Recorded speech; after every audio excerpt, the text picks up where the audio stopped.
Podcast. I am your host, John Harris, and we have today, I'm going to pull it up, an episode, a short one, hopefully, on some of the disagreements between legacy ministries and the New Christian Right. And I said I would do this on X, and I want to keep it short, but I had someone email me the other day, and just kind of discouraged and confused. Why are these conflicts happening? And it's probably beyond everything that I have here. This isn't necessarily comprehensive, but I did jot down a few things on a list, and I want to talk about those. And also, I'll just give you a little preview of coming attractions. I've written on much of this more extensively in a book that I have coming out, and so you can look forward to that. But specifically on the Proposition Nation and then liberalism, I have a lot to say. And so I'm not going to say that all now, but I want to give you some a basic framework, and hopefully along the way give you some encouragement where I see maybe there can be some working together against common enemies, even if it's just some co-belligerency, because we desperately need that right now. So please pray for unity within the church, or if there needs to be some division, like let's make it clear and let's make sure we know what it's over, because the confusion happening in the pews is not good, and it's something I am slightly concerned about. But I know that God's going to build His church, and I trust that the Lord knows what's going on. He's going to expose what He needs to expose. He's going to promote who He needs to promote, and all of that is going to happen, and He's going to have the last word. But let's just get to it. Let's just do it. This is the list I made. So I have 5 different categories on understanding some of these current debates between legacy ministries and the New Christian Right. And we'll start. Maybe we'll start from the bottom and we'll move up. How's that? So motivation. Motivation is my first category here. And in motivation, I'm talking about rationale, starting point, interest. So the New Christian Right guys tend to value tradition. We'll start there. Whereas I think a lot of legacy ministries are more into liberal ideology. Now there are ideologues who are trying to influence the New Christian Right. There's no doubt, but I think that the New Christian Right is going in a more paleo-conservative direction. That would fit every conversation I've had lately with any of the leaders in that movement. They are looking to reconnect themselves to traditions that they've been severed from. They're also looking to try to make sure they promote and protect the traditions that haven't been severed from. And this means that they're looking at human experience, the wisdom of the ages, older writings and understandings about how things should be arranged in society and so forth. Whereas the ideologue generally has these abstract principles like equality, or they have some kind of like a racialist principle or something, and they just impose it. And it becomes the key that unlocks every door.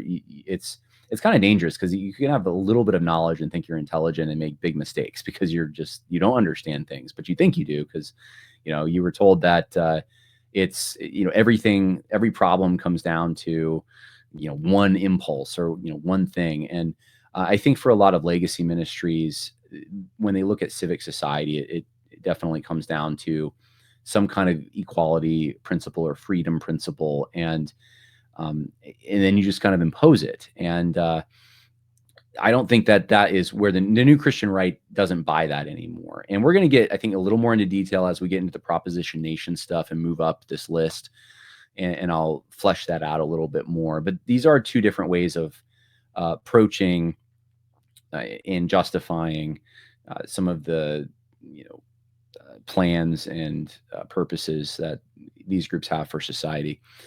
Another thing is the starting point is different. I think that many of the more Baptistic, especially legacy ministries, have somewhat of a blank slate biblicism that will often come out. It's like, whatever the Bible teaches, even if it's in contradiction to church history and the way that Christians practiced things for a lot of time, 2,000 years almost in some cases, like they will overturn those things for innovative readings of Scripture that they think are justified based on some hermeneutical ground. But often it's like a reconciliation of some kind of liberalism with the Bible. So like a good example might be, even some of the like questions of what is a nation. I hear guys all the time go to Ephesians and the wall, the barrier wall between Jews and Gentiles, and they think that that shows that they're like they'll look at the reality of the universal church and they'll say that passage is about racism or something. And like I know Tim Keller obviously did this, but I've heard a lot of sermons like this, and it's an innovative reading of the text. Like this doesn't match previous readings of the text, but they they're gonna, here I stand on the word of God, like, come what may. That's kind of like the stand they have. Whereas I think new Christian right guys are more open to tradition, to reason, to nature. They believe that nature and the Bible are reconciled, that the Bible's not going to say something that is obviously contradicted when they look around them and see how God's ordered creation. They're very open to what has the church said on these things for a long period of time. That's important to them. So when they make the stand, they want to have these things informing their stand. Another difference is, and this is one of the impulses that I've heard be the like explanation for all of it. And with some guys, maybe it is, but that there's these legacy ministries are just trying to gatekeep upstarts because they don't want competition. Now, that's a mode. I don't know. I can't tell you what's in someone's heart, but there have been times I remember specifically talking to someone during the G3 controversy a few years ago, and I was like, I don't know. It doesn't make any sense. Like they're nitpicking you and choosing things to disagree with you on that I don't think they can possibly be in disagreement with you on. So it's very weird. That would make sense of it, but I don't know. And so like that's another potential area of just, like why there might be a disagreement. Now that's something that with some humility can be overcome. I think, ideology and tradition, that's a heavy one. That's hard to overcome that, especially when it gets worked out into things like the proposition nation, between how nations have traditionally been defined as collections of people in a place with shared experience over time and with a core, a core ancestry that stretches back, and there can be assimilation, but they must have this core, like that kind of thing. Like you can't have, it's one or the other, like it's diametrically opposed. So ideology is like this, where it's rigid. Like you can't, I don't see ways around it. The ideology would have to be broken for there to be agreement on some of those issues. But I think though that, like, there's hardly any issues that without some humility you can't actually have discussions and make progress, right? Let's go to eschatology next. And I don't mean eschatology as in like eschatological flavor, like pre, post, and amil. I mean like, because anyone of those persuasions can be on either side of this. I mean, in a broader sense, whether you're on the right side of history or you're going to support the created order. This is a broader social division. It's a broader civilizational division, really. And the New Christian Right is on one side of it. They want to support the created order, whatever that might be. That's why they tend to be more impervious to accusations of racism and sexism and these things, because they're just, if that's the way God designed it, I'm going to hold to it. Whereas I think the legacy ministries tend to want to be on the right side of history. They let their strategizing and winsomeness and wanting to have influence and those kinds of things, they let those things sometimes bring them to places where they have to be the slave of human approval, basically. I mean, it's, what are people going to think? We need to think about how this is going to come across. And because of that, on this particular issue, we need to just really soften this, or we need to, firm this up. And so they let the sort of like equality principle drive them, because the arc of history is bending towards equality. And we, on this next fight, we want to make sure that we're standing here.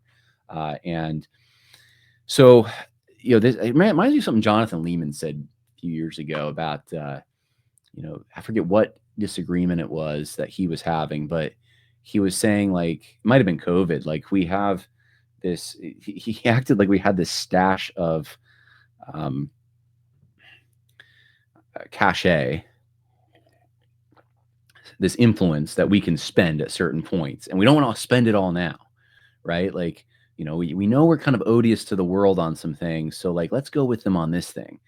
And that just like makes you I mean, the, who are you making the decision for? So the reason I put this in eschatology though is because like the progressive and even the woke kind of ways of viewing things is that like that we're going to greater and greater uh, levels of equality, and the LGBT is like the next thing, and like they have these different levels, and this is the shadow that follows liberalism. The legacy ministries are pretty much that, whereas I think the new Christian right wants to put a stake in the ground and say we're not moving. Regarding the church, a lot of these legacy ministries, especially the more Baptistic ones, tend to be ecclesiocentric. So they see the church as like that's God's mission in the world, and that's it. And that's why I think there's a de-emphasis sometimes on politics and other things. They want to ensure that when you make decisions, or decisions that you make, I should say, the most important ones are the ones that are made within the church. And I've had experience, we'll say, with some of this where the elders make all your life decisions, or they should at least be informed. And if you're not informing them, you're not submitting to the elders. They should know who you're going to marry and have input on that, and where you're going to work and where you're going to move. And the activities should go through the church. Those are the most.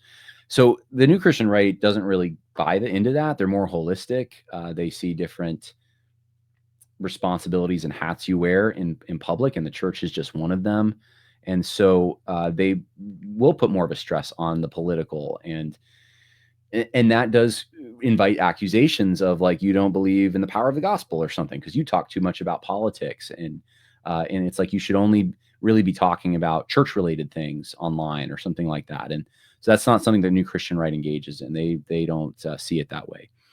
Another thing is, and this is under the heading of domestic, but domestic arrangements should be complementarian in many of the legacy ministries, meaning that the husband and wife have different roles, but that's within the house. And that you almost get the sense it could be arbitrary because it's not necessarily rooted in creation, or that in the church, pastors should be men. They'll affirm that.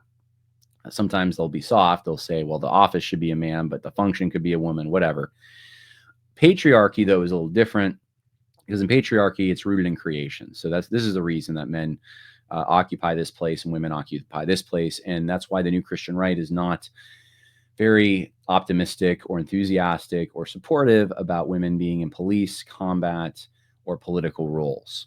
In fact, some of them have gone so far as to, say maybe women shouldn't be giving political commentary and these kinds of things. And this is, of course, very offensive to legacy ministries, and they try to use that against the New Christian Right, people who say these things, as examples of their bigotry.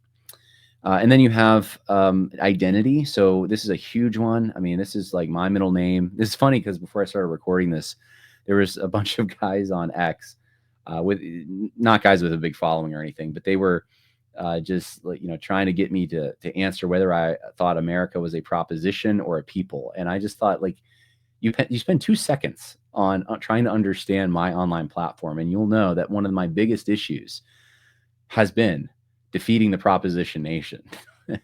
And so, the proposition nation is this understanding of America that it is the proposition of equality, that America is about equality, and anyone who agrees with that mission and that value is essentially an American and is compatible with America. And this is how you go plan America in other places, is by teaching them about equality and the outworking of that, which is democracy and that kind of thing. And so it's not what a nation is, though. Like ultimately, a nation is like I think I said before, a people in a place living intergenerationally with each other. There's common experiences. There's a core ancestry. Sure, you can have assimilation, but you can't ever destroy that core ancestry, or you don't have the nation anymore. And this is something that you find in the Bible. This is just something that I think you find in even classic literature. It's just an understanding that hasn't been questioned until recently.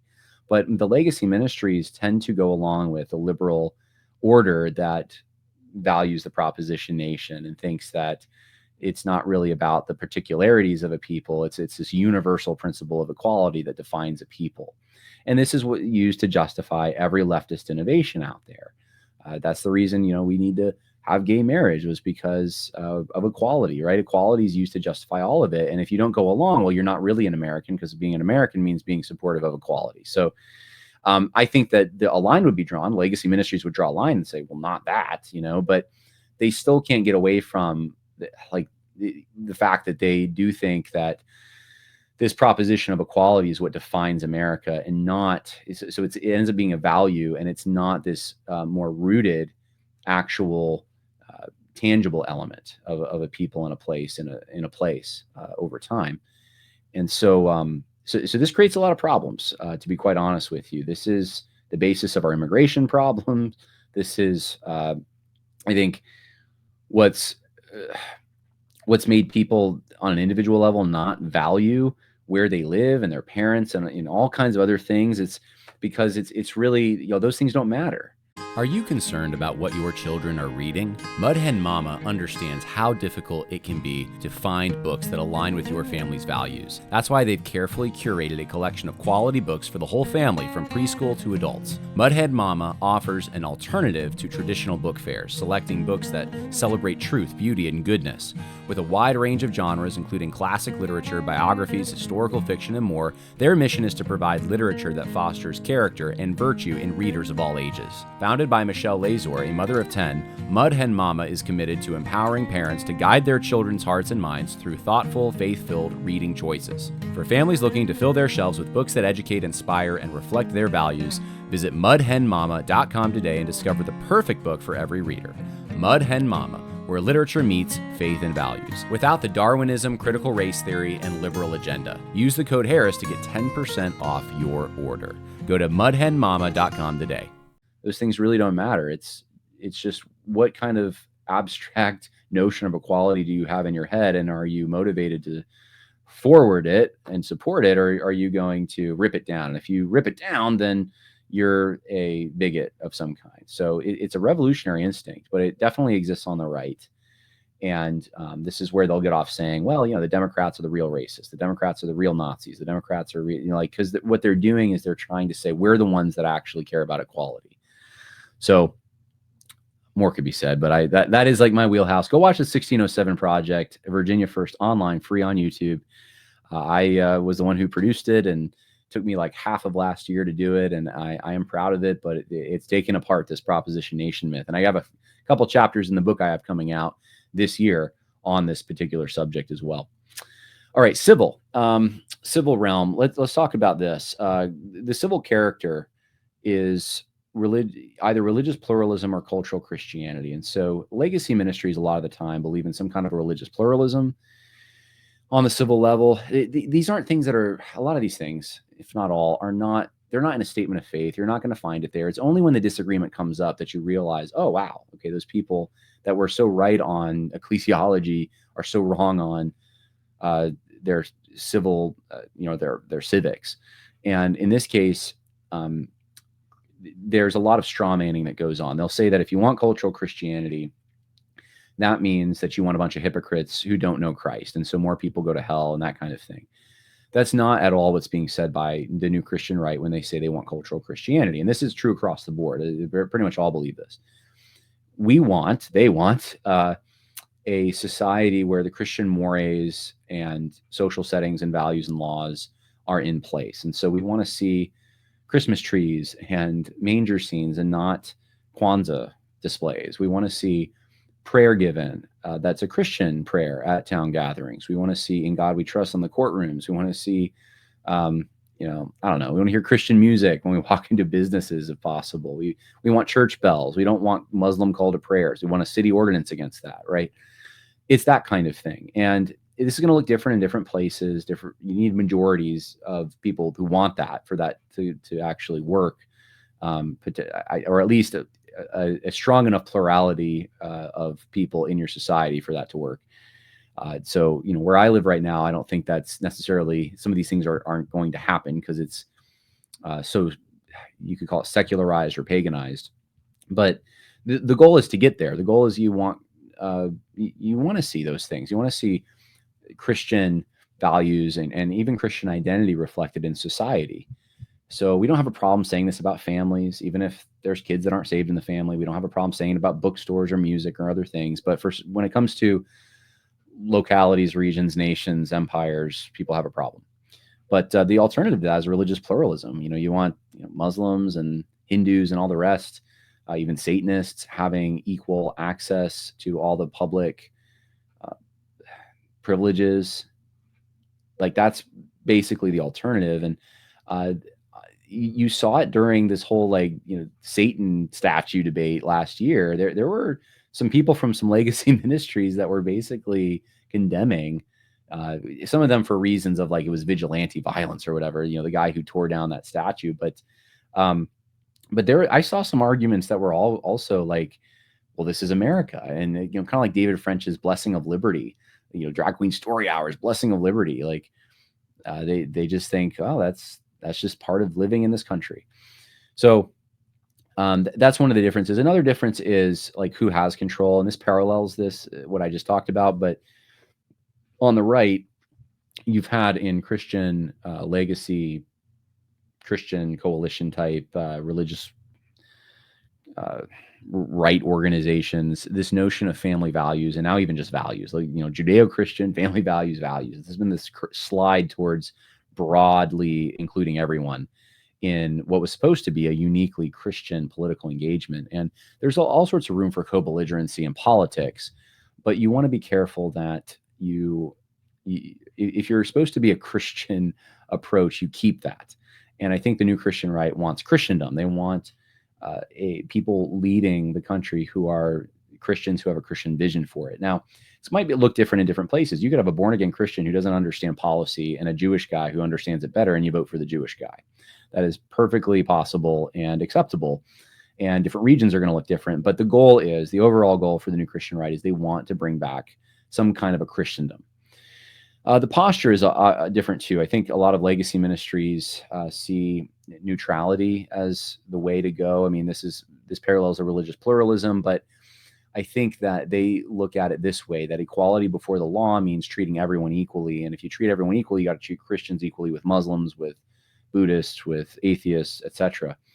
Whereas I think Christians recognize, the Christian right, I should say, recognizes that actually you need a justification for the laws that a society has, which means there's going to be a religion, there's going to be a God. The God of Scripture has different views on what is acceptable than the false god of some pantheistic or pagan system that let's say sees sexual degeneracy as something positive, and so it's going to look different. Beginning of the country, there were anti-blasphemy laws, anti-pornography laws, right? These are some of the things that the Christian right is interested in bringing back whenever they might get the political power to do something like that, where it's feasible and possible and all of that. And so they think that we're in a society where there's a death struggle going on. I mean, that you're competing essentially with these other views, and one's going to win out.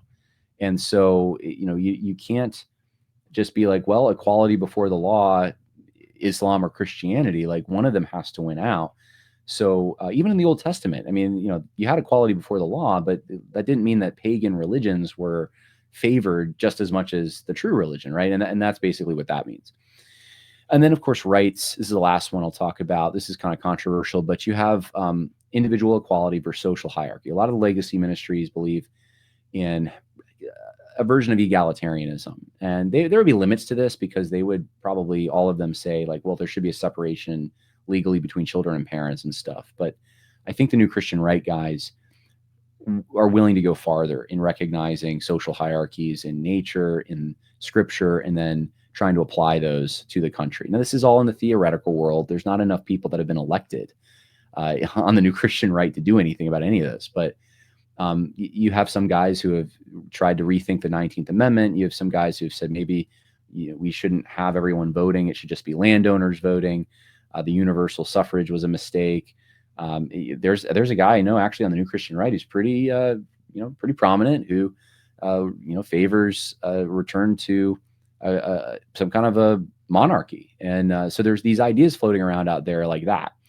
And who has the rights to base or privileges to things like voting, but also I think gaining the benefits of living in the country. For example, I think people on New Christian Right, and this would parallel just the right in general and the debate going on between establishment Republicans and the dissident right, but they would say that the New Christian Right, that people coming across the border, just because they had a child here, that doesn't necessarily mean that they shouldn't have like an anchor baby because that person is necessarily now just an American because they were just born here, and this is a subversion of the 14th Amendment. I mean, it really does parallel arguments happening on the political right, but this determines like who actually has rights in your society. Where should the lines be? And there is an attempt on the New Christian Right to draw the lines in places they used to be drawn,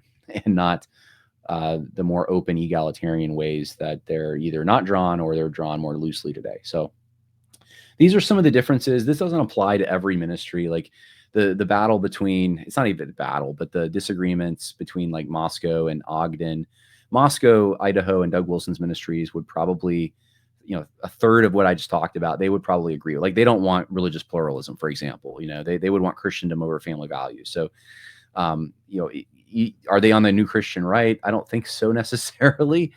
Maybe they see themselves as that. I don't know. G3 probably sees them as that, but there's some hybrids and stuff in this. But I think, broadly speaking, this is what we're looking at. This is the emerging movement of New Christian Right guys.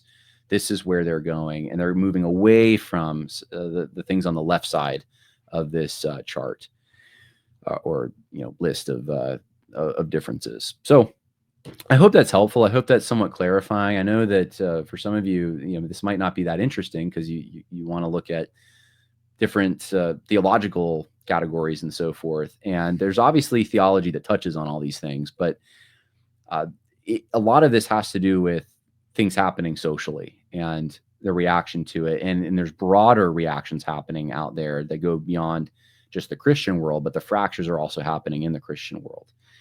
And some of this may need to happen. It may need to work itself out.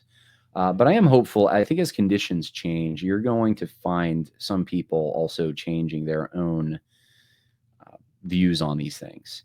And, as things, even during Donald Trump's presidency, I think some things will get better. And I'm hopeful. I would love to see national revival and stuff like that. But I think the trend will continue that things will also get more decadent if there's not a revival of some kind. And that means that I think there's going to be people switching sides. And I think there's an ascendance that you'll see with the guys who are willing to, on the New Christian Right, take bold stands and against the liberal order. So that's what I see going on out there. I hope this is helpful. I hope this is somewhat clarifying for you. There's probably, a lot of other things maybe some of you think I could have talked about. And, I don't really know exactly, do you want to hear more about patriarchy? Do you want to hear more about religious pluralism? Are Jewish people who don't have Christian values too influential in society? Some people really get upset about that one and, think that there's some blurring of lines and some neo-Nazi sympathies among some members of the New Christian Right and that kind of stuff because of that. And, there's so many other things I could talk about. I will say just briefly on that one, all the guys that have any influence on the New Christian Right that I've talked to about that subject have all, basically distanced themselves from any kind of neo-Nazi type ideology. They're not, or said things very much against it. And even guys who don't focus on it publicly because they don't think it should be a focus publicly. It's not something that is worth even entertaining. That's really a big part of the spirit. But some of those same guys will say, yeah, like I don't want to see other members of other religions, including Judaism, which on the right, there are a lot of, and the left has more, but there are a lot of people who are Jewish and also, well, now we've seen the Calvin Robinson Roman Catholics is coming up as one of the things too. Catholic too, I suppose, for the Protestant Christian right there. Then they have a lot of influence, and that means that some of the things that they value and some of the things like Dennis Prager thinking pornography is fine, right? Like these are things that are out of step with Christianity, and so there is this concern there, and this makes legacy ministry members feel very uncomfortable, as you can imagine, right? So there's more that could be said. There's more application that I could draw out and examples and so forth. But I wanted this to be short, and I wanted you just to help you understand the categories and to think more clearly about it. So hopefully that's what it did. I guess that's all I have to say today. God bless, and see you on the other side.